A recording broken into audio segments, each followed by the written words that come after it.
Hey there, Yaf with Graham for Blind in Philadelphia. I wanted to do this sort of a wrap up video because it is the last day of June, and I wanted to kind of make an end of Pride Month video, certainly not the end of Pride. So,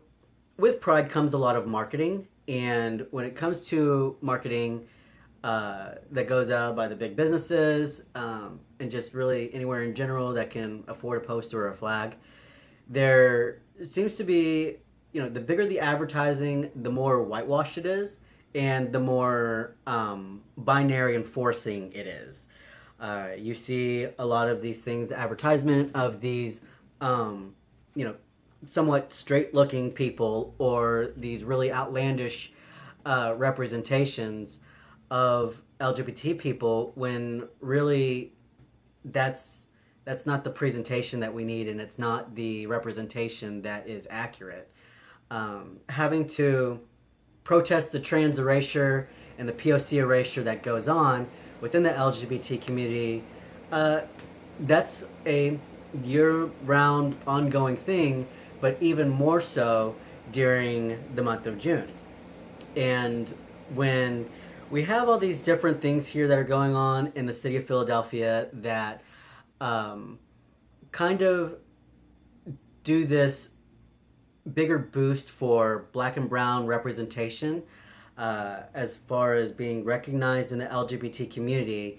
there is a lot of work that needs to happen within the city of Philadelphia, especially, and it's it becomes even more of a need to push through this marginalizing that I'm experiencing within the marginalization within the other marginalization. And it's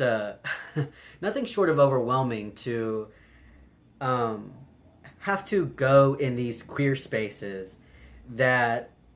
the city is occupying in order um,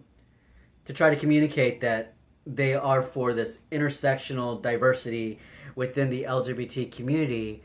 and throwing down words like accessibility like they know what it means, um, when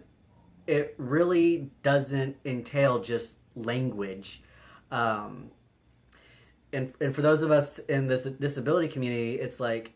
okay, that's great that you have all these little committees that are focusing on these other things, but there needs to be a lot more than just a conversation with the ADA compliance exec. Where's our representation for the disability community? Something that's really important to me is being able to uh, reflect on, what makes things work. Because now that we've talked about what makes it not work, but what does make things work is just simply being at a point to, even in the midst of all this, where the trans erasure, the POC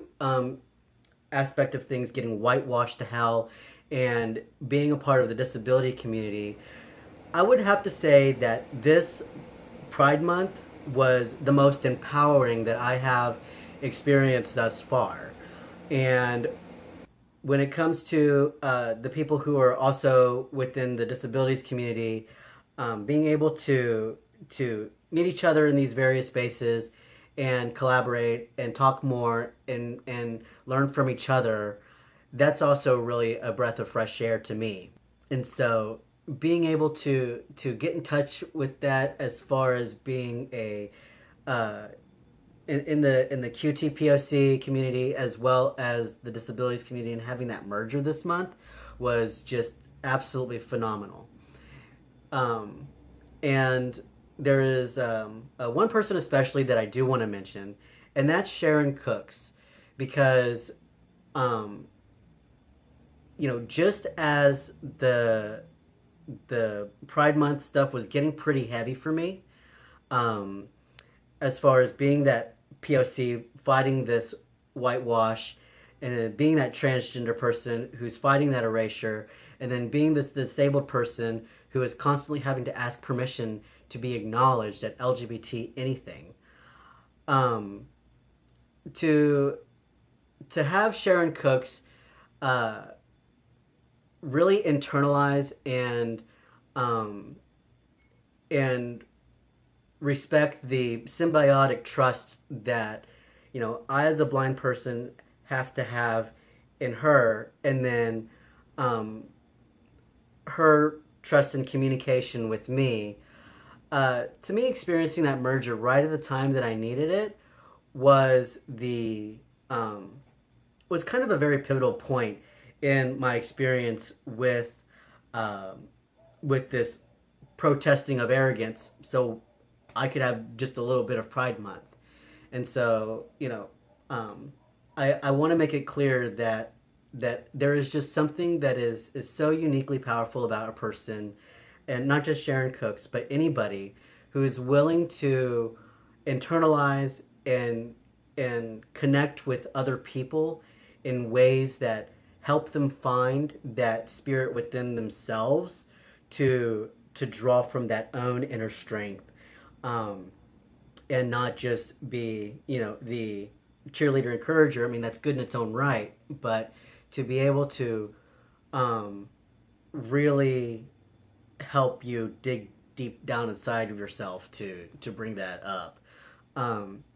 to be able to do that, especially in such a very quick, instant type of interaction,